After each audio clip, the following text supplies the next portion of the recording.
hope everyone is doing well. So for today's video, I'm sorry I'm not gonna speak too loud. It's 7 a.m. GF is still sleeping, so I try not to wake her up. But we're having a Fiora matchup, and if you guys have been following the channel, you know that I've been banning Fiora for quite a long time because I had pretty terrible FPS and ping, and you don't really want to play versus Fiora with bad FPS and ping because it's all about the vitals and spacing. But recently I've got bored of the Malphite matchup. At some point I faced Malphite 9 times out of 21 games. So yeah, it got pretty boring, so I'm back to banning Malphite and playing Fiora. So that was my first game versus Fiora after like legit month without facing her. So we'll see how it went. Well, I'm not gonna lie, it's not gonna be a Fiora matchup masterclass where I completely outplay her and dodge every vitals, etc. But it's a game where I end up in 14, 1, and 9. So it's like 23 KDA, which is pretty good. So we're gonna see how we managed to do that. Yeah, I don't remember. Again, this game has been played a few days ago, so we'll see how it went. So let's see, it's Tryndamere versus Fiora, so we both kind of want to side lane. If one of us wins the lane, it can make a pretty big difference. It can be a win condition by itself. Now they have Diana Yasuo combo, which is always very scary. We have Lee Sin, who kind of wants to roll over the early game and try to put his lanes ahead. And then we have Aesol Vayne, so it's a lot of scaling. So later Aesol most likely will have more impact than Yasuo. Early on it can get pretty tough. Yeah, this matchup looks pretty tough for Aesol early on. And then as Sylas, so Sylas is more like a cheesy engaged champion, while the Els is more like a save scaling one. I mean he can E in though against Zyra Vayne. So both my ADCs, well, I mean both ADCs kind of want to scale. Now regarding the support matchup, it can go a bit crazy. We'll see how it goes, but I think it can be a bit volatile. I think it's also very gankable. Like Lee Sin can gank bot pretty easily if Fiora puts everything on Sylas, and Diana can gank bot if Sylas manages to hit E. So yeah, versus Fiora you kind of want to, so a little tip, a little mechanic that you want to do is whenever you think she's going to queue in, you want to click on her before she queues. Like here I didn't do it, for example. You want to click on her before she queues, so when she gets in range you instantly get the auto off, because otherwise she's going to like queue in range and then walk directly away. And if you're reacting to that and you're clicking on her after, like you're gonna miss your auto timer. So here, of course, I mean, I traded an auto for that. She's playing Conqueror, which I think is fine for me. So Conqueror is better in all lanes, but it's way less oppressive in lane. I think Grasp Fiora is more oppressive and feels like less, just like less playable overall. Like what's the counter to just like Fiora queuing in on CD and getting Grasp Rocks, you know? Let's unzoom a bit. So yeah, so far, so I came in late in lane because of the little trade that happened in the jungle. Then, I mean, on my way I decided to leash Lee Sin, but it's not only to leash it because like I was concerned that they would maybe invade him, so I wanted to be there. So Fiora got a 3-wave crash. For some reason she canceled her base. I mean, she has gold. Was it a 3rd wave or 4th wave? It might have been a 4th wave crash. So what I'm deciding right here is to play on the bounce back, and I'm deciding to push as slow as possible, because there's like I don't really want the prio top anytime soon. My Lee Sin is playing bot side. What I want to is make sure that I will crash the wave, you know. And in order to make sure that I will crash the wave, I want my wave to be as big as possible. That's why I try to slow push it. And now we're gonna see Diana mid, and my goal is gonna be to probably crash the wave before Diana can get in a position where she actually ganks me. But yeah, I think I'm concerned at this point of getting run down by Fiora. Diana's dead. And if I don't see an opportunity to actually crash this wave and I'm too concerned, as I say, I was pretty like not feeling confident enough in this matchup. But now what I like the other way to fix a wave, if you cannot crash it, you're just gonna like look to take trades in the wave. This way your opponent is gonna like push it by default by dealing damage or just like taking the aggro from your minions, and now it's actually like pushing back to me and my wave is safe again. So yeah, you can see that I was pretty insecure in that matchup because like I haven't played it in legit like maybe 4 months or something. But like one way to win it, I guess, would be just to outstanding her mana bar, because like yeah, my mana is my HP bar is getting higher than her mana bar. So as long as I'm keeping kind of even CS, well, I fell a bit behind though. So something that you can do into Fiora that, for example, I could have done here is that you can reset Vital. So Vitals, if you don't know, they have a rotation. It's gonna be either northeast or southwest, and then it rotates. So if my Vital was on the left or on the bottom, the next one will be on the right or on the top. And then the one after is going to be on the bottom or on the left. It's basically you have bad Vital into good Vital into bad Vital into good Vital. That's a cycle that even some Fiora players don't know for some reason. So you need to keep that in mind. So if you have a bad Vital and you reset it, you're sure that you're going to have a good one. So one thing that I can do, because these minions are not going to die anytime soon, I can just walk out of range, out of her passive range, and then it will reset my Vital. And then I walk back in and I have a good one, and I can go get that minion without giving her Vital, basically. That's a nice tip to know. I didn't do it even once in this lane because I just like forgot about it. I didn't forget about it, but I forgot like how good that was and how painful that was for Fiora. So I'm just threatening her to freeze that lane because I don't want her to get her reset for free. And my wave is not in the best spot, but yeah, again, I want to contest that reset. I have level 6 now, and I know that, yeah, if she based now, she could have a base without having to TP, because the wave was bouncing to her. And now she most likely wants to TP, because if she doesn't, I would be able to crash the next one.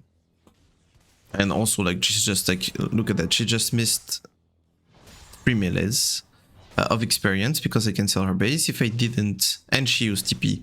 If I didn't, she could have not used TP and not lose experience. So that was really important that I threatened to hold the freeze, and Tryndamere can afford to hold the freeze with a lot of minions being alive. Just because of the infinite sustain again. So here, yeah, I want to crash this, and the way I'm gonna try to do that is just like play with my gigantic minion wave. Well, she ended up using ult. Like you see, like we're both using our resources only to contest the wave, gain the prio, lose the prio, etc.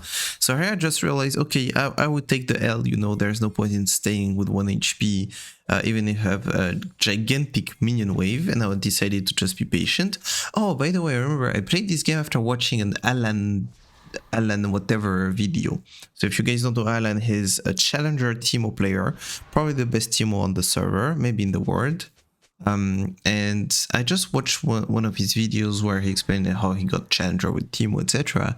And the way he explained his plans in game, it just felt like super in control, super patient, super consistent, you know, and it was just nothing crazy. And I remember rewatching one of my games after watching that Alan video and being like, why did I go for that trade? Why did I try to do that? Why did I try to go for that superhero plays, you know? And challengers players, they're not challenger because they do superhero plays. Even if you can watch like some montages sometimes and you see like the guy going 1v3, 1v4, etc. That's not what get them there. That's just like, they can do that. But if they can do 1v3, 1v4, it's most likely because they have a big lead from consistency. So here, for example, it was not consistent to try to crash that wave, even if I have old flash goals. So we can say, yeah, if I flash the W and I dodge a Vital and I ghost around this and I dodge a Q, well, then I can crash the wave and get the big lead. Or I could just press B, come back with full HP, full mana, and an item advantage now because I have an extra longsword, and she has mid HP and mid mana, and now I will just crash my wave. Yes, I missed a wave of experience, But now I can just look to Ghost on her. I'm just tempoing my the slow from her W. And I have a flash advantage because she's playing with no flash. And now it's a big lead. Yes, I missed 1 million of experience, but she's missing like 10 CS of experience because of that. So I was like, oh damn, Alan was right, you know? Like I just have to be patient and consistent. That's it. And now we're the ones having a big lead, 500 golds.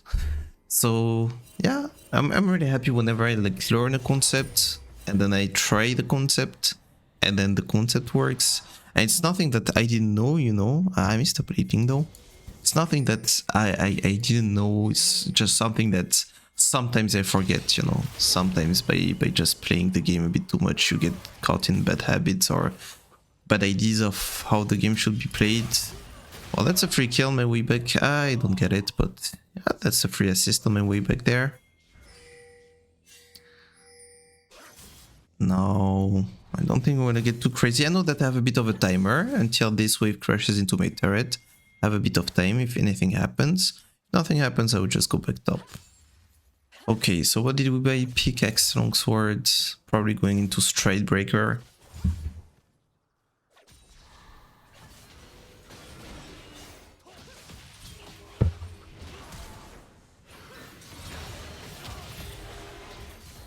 Oh, I think this hits a clutch Q here.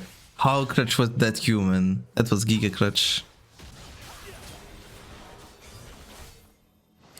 That was giga clutch. Well, we're gonna end up killing that Fiora, win that 2v2, and still have a decent wave. But at this point she has no TP, remember, so I would just look to push. Really important, you don't want to hard push those minions, because if I push those minions really fast, the next waves they were gonna meet close to our turret and I won't be able to actually hit the casters. So now I'm waiting because my eyes are on the minimap and I know that if my minion wave is here, her minion wave is here, and I kinda want to be able to hit the casters with an E, boom. You see, exactly. If the casters were a bit closer to our turret, I couldn't be able to like E and auto them, you know. So that was really important. Small details that make a big difference. I'm not sure why I decide to stay on the map. I think because Yasuo is really low. I have a bit of time, and here I decide that my time should not be spent to spend my gold, but should be instead spent to make something happen on the map. Probably because Herald is up and Asol was pinging, I think, and I saw that Yasuo was low. But then I don't understand why. Okay, kind of makes sense that he's playing with his jungler though. We're gonna end up living here, but I think it's just because Yasuo was bad, and yeah, this shouldn't go right. This was a mistake, most likely. I think the biggest mistake is, again, like, I didn't go for consistency. Like, I have 1100 gold. At this point, the consistent play is just to buy in and yeah, go whip Hardbound Axe. I went for something that was not consistent, which was maybe getting the Yasuo, which depends on Yasuo, like, staying on the map, and I didn't know where Diana was, and then... So yeah, instantly forgot what Alan taught me. So it still works, but I think it's a bad play. Okay.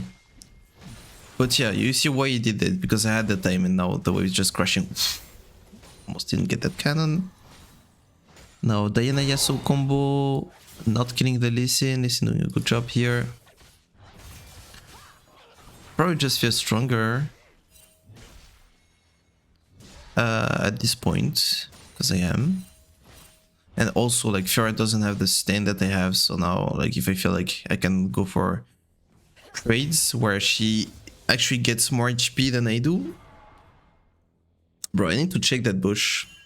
That's really good that I'm doing the review for that reason also. I need to check those bushes. I'm gonna even see that pink ward. I mean, okay, I'm going for Yasuo, so... Okay, well, we get a kill on Asol, which is never gonna be bad, because, like, he's one of the best scalers in the game. Bro, like, I think I do ping it, though. I don't even ping it. Okay, I did ping it.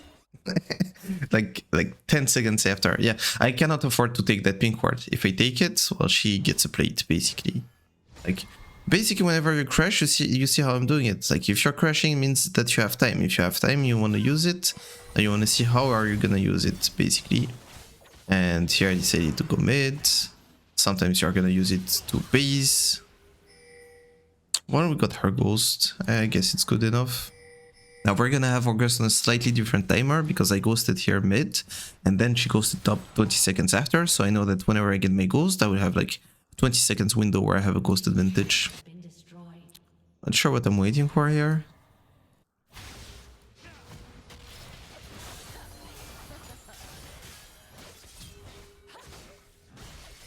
Okay, really good job denying the vital. Okay, okay, let's rewatch that. I could have done it better though. So first, I didn't dodge one W. So a little tip versus Fiora's W's. The way a Fiora uses her W, like the first like 2 times in the game, this is how she's gonna use it the whole game. Most likely, I am yet to see a Fiora. I mean, I faced Potent once, but the game was too short to actually notice how he uses W. But any other Fiora player, they always use W the same. You have some Fiora players who use it as like a poke tool and they just use it to get vitals and they use it on CD. You have Fiora players who would try to get as low as possible and try to bait you into thinking you're gonna kill them, and then W at the end. You have Fiora players where you dash in on them and they instant W, this way they're gonna debuff your attack speed. And it's like one of the 3, and it's always going to be the same. So here, for example, this Fiora, if you notice during the whole game, it's like I dash in on her and she instant Ws. And here it was the same. Like if I had that in mind, I would dash in and then instead of autoing, I would keep walking here. And if I just like do a click here, well, now I dodge the W and now it's just a free kill. Because we both don't have ghosts, but I have a flash advantage. Now it was really good by me that I kept like, you see how I deny her the last vital? Well, I should have kept doing that. I mean, she still gets the last one with her Q, even if I'm stuck to the wall, I think. But that was a really important part of that play. And now with, yeah, I should have probably like kept hitting as long as I could and then use my E at the end.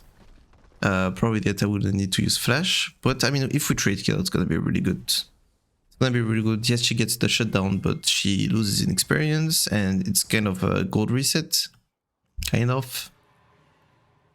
Do I get my stride here? I do get my stride. Nice, really nice. So we're gonna start looking for objectives now, because we're getting in the mid to late game, and mid to late game it's gonna be objectives. Yeah, so if I was facing Ornn, if I was facing Malphite, if I was facing any champion that doesn't really function on gold, I would maybe actually run it from base to Drake here. Because here, by the time I'm here, I would actually be there. And now we have a 5v4 on Drake, and we will be playing Drake. Now I'm facing a Fiora, and it's really tough for me to do that, even if on my coaching Frappy told me, yeah, you need to play every single objective, etc. Starting on the second one. I mean, if I wanted to play it, I should have had, like, I should have not went for the dive. I should have maybe proxied instead of diving and then rotated for the Drake. But yeah, once we're in that situation, if we happen to be in that situation, I just don't want Fiora to get that much golden resources, because Fiora is terrifying if she gets, like, we're still on plating timers. If she got like 3 plates and first turret, like, it would be like so terrifying. Now, I think the reason I'm moving now, it's because, well, the plates are gone, so she doesn't have much gold to take, and I think we just have more to win as a team if something happens. Now nothing happens, and now I'm just going back up, so actually pretty proud of that. It's just like small tiny rotation, you know.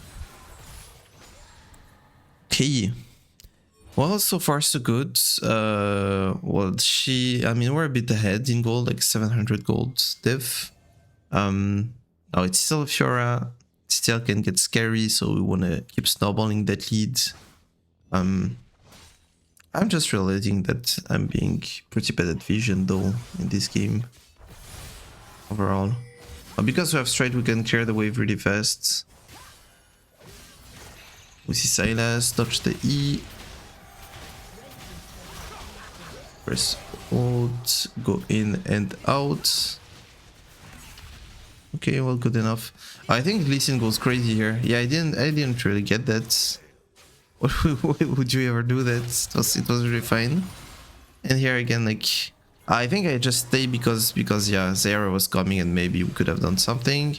But now it's doomed. This was Zera, so I'm just gonna walk back and go for something more consistent, which actually ends up, yeah, like my Vayne is gonna look to catch that top, and they were like all going towards top, and I see Yasuo and I see Ez, I see everyone, so I can just go with Straight Breaker. That's also one reason why Straight is so strong.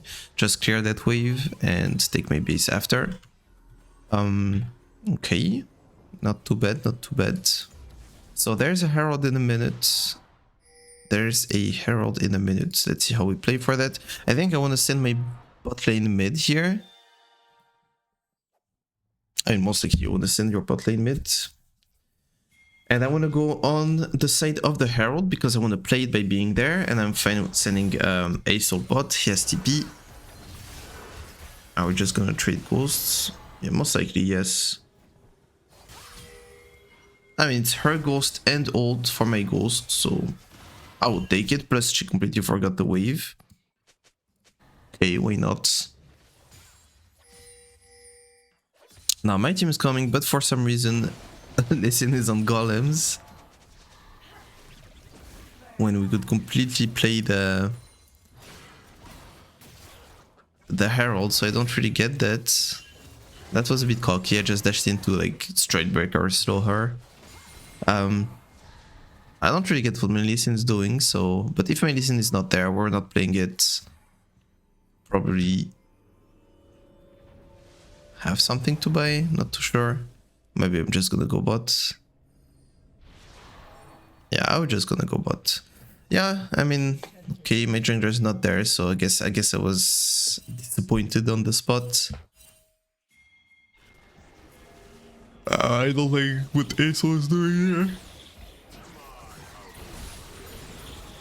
I don't want him to think that I'm trolling or anything, so I just Straight Breaker the minions so that they will die in his zone, so he gets like the Stardust. But I will not last hit the minions. I just don't want him to mental boom at this point. Like, why do I not get this word? But yeah, my idea is the same. How I went top on Herald, here I'm going bot on Drake. I'm still on Drill, I'm gonna play those. And also I don't think that, let's say I'm going top for that Drake, I don't think I can just straight up dive the Fiora, you know. Like, yeah, she has Goredrinker, Tabais. So yeah, I think my idea is to be there, pinging Drake, probably typing something. And if Aesol is top, it's fine because then he can TP there. Now, if we're in a situation where I'm guaranteed that I can like just kill my opponent, maybe I'll go and split. But yeah, I'm still in that drill, you know. I'm still drilling. I'm still trying to be there for my team and play the team fights. We're still on the practice. Yeah, I'm still worried. Like I don't want it to be just end. Like if Aesol stays and we all stay and Shura is pushing, let's just put our vision. See what they saw here. Yeah, it's our vision. So let's see. So Zera gets caught. Awesome. Now I have a bit of an angle. Celeste is low.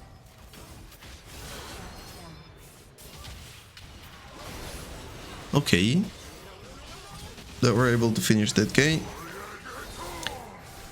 Ulted a bit early, not gonna lie. But now I finish off Diana, which was my focus, because Diana is the smite and we're playing Drake, so most likely if we get their smite, they cannot do Drake.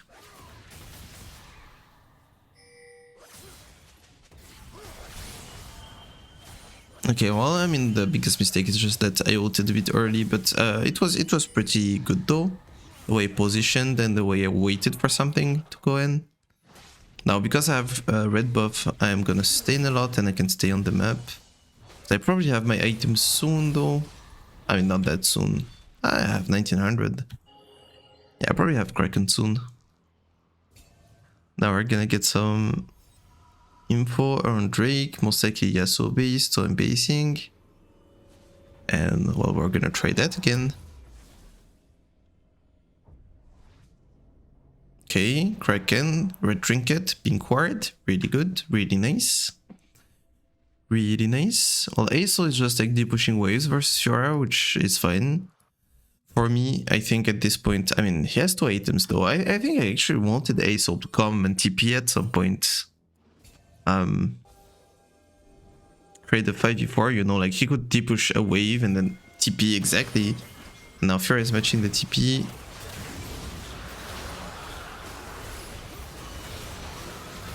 Okay, so I focus the ADC. I go to finish off Diana. End up hitting whoever I can hit the Yasuo. What did they ult again? Did they... Wait, what? Bro, I'm just panicking those team fights. What am I ulting?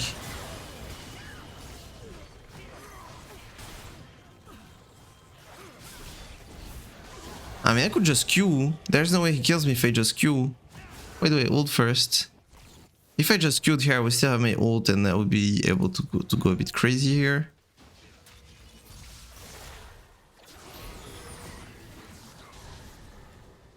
Yeah, I'm kind of just panicking. Yasuo was pretty fed, no? I mean, he was okay. But yeah, I could have just pressed Q. Did I my ult here? I didn't take the extra crit. Okay. I'm still fine. I was there, I waited for something, went in.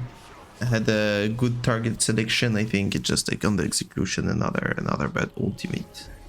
And we didn't get the Drake, but I mean that's not really on me. My team was a bit late on that, and I cannot like just go there mindlessly when it's at 2k HP. Now Aesol doesn't have TP. Am I still gonna go on Nash side? I think the only reason would be because Aesol is already there, already bought. And I'm concerned that they will do Nash, so... Am I gonna pink ward there? I don't have a pink ward. I shouldn't have bought that longsword. That longsword should have been a pink ward. At this point, it's more value to have a ping rather than have 10 extra AD, you know. So let's see. I'm not sure what I thought on the spot to actually go, because another play would be just going bot and then bringing whoever I can there and rotate maybe. But maybe I just felt like, okay, I need to be there. I need to make shit happen, you know. And Aesol was just happy to side. Maybe another idea would be like, yeah, if I'm side laning, I'm just trading waves. If Aesol is side laning, he's trading waves, but he's getting Stardust and he's scaling, you know, as a champion. Or I don't get as much value of just like getting waves, you know. Okay, this time I didn't ult too early. Get this guy, get that guy. Play it slow. Okay, let's just rewatch it. I just rewatched the whole fight. Yeah. Okay, very good job. That was Zera and Lee Sin. I was hesitating to go in. I'm also hesitating to go in Sylas ult range because I don't want to give him my ult. But then like, I cannot just not play because of that, you know. So how do I target? I make... Oh, okay. So I guess whenever the Nash is up, my focus is a lot on... It's either on the ADC or the jungler. I don't know how good of an idea that is. Maybe I should talk about it with just better players, you know. I just like, for me, it's not gonna be bad. Like, you're taking the smite away. That's, you're like, this fight is for this, basically. You're not just fighting them to fight them. Fighting for Nash. So if you can get their smite and you can get their DPS, likely it's gonna be good. So I think that was my idea, and also I kind of wanted my listen not to die. So if the two junglers are fighting, I want my smite to be alive and their smite to be dead. Now finishing off the Sylas, I know the ult cooldown, you know, it's kind of my ult. And then we just make sure that Fiora doesn't finish us. And now we can just go and do Nash. Really nice. 9-1-6 at this point. Just playing well, decent league. I think we're getting better at those skirmishes. Still not great, you know, but it's better.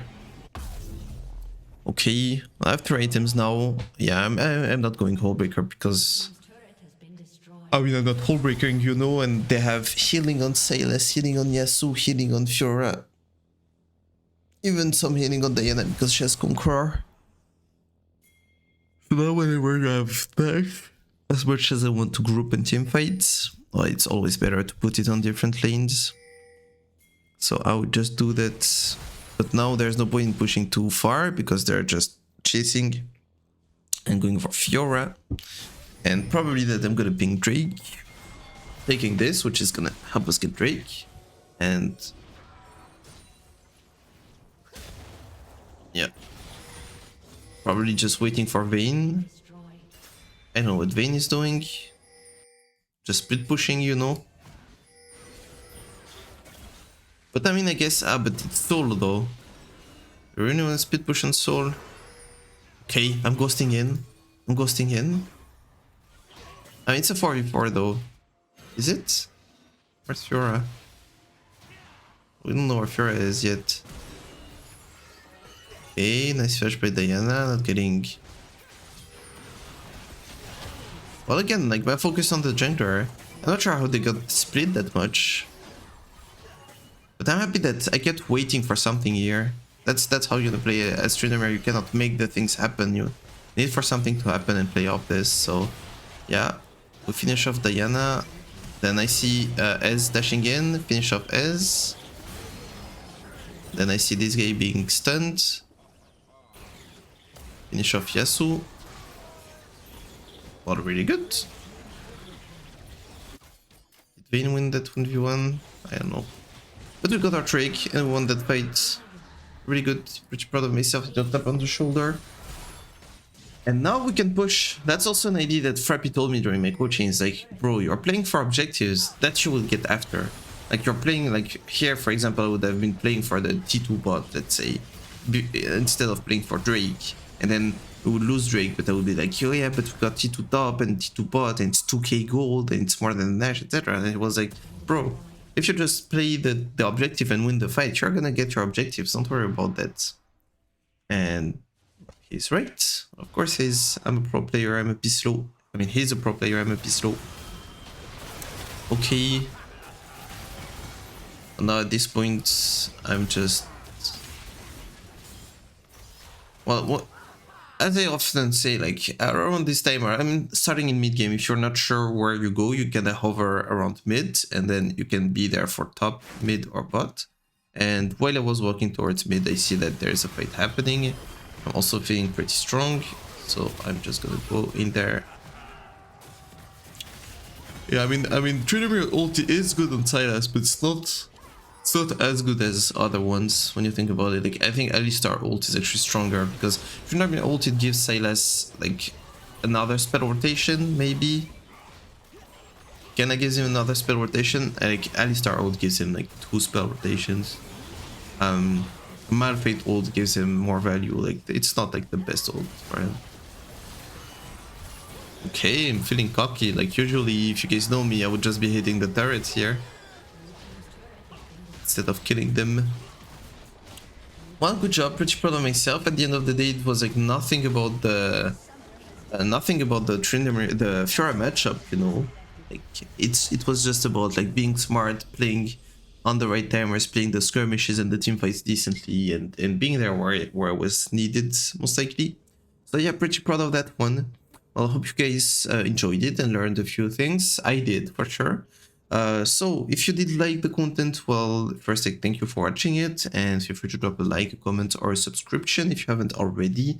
Next video is going to be tomorrow, same time, same place. So until next time, guys, take care of yourselves, good luck and have fun game in your life, and I will see you next time. Peace, guys. Bye-bye. Much love.